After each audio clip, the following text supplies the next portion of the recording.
Sa buong mundo, ito ang balita.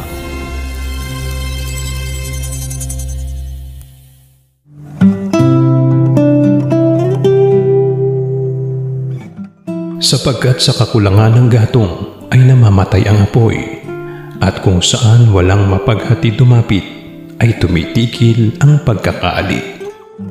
Kung paano ang mga uling sa mga baga at ang kahoy sa apoy, gayon ang taong madaldal na nagpapaningas ng pagkakaali.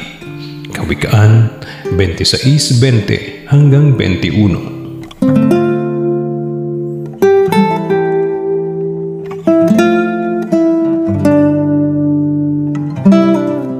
Sa ngalan ni Kuya Daniel Razon, ako si Mon Hocson, at dito sa UNTV, Diyos ang aming sandigan, serbisyo publiko ang aming pinahahalagahan.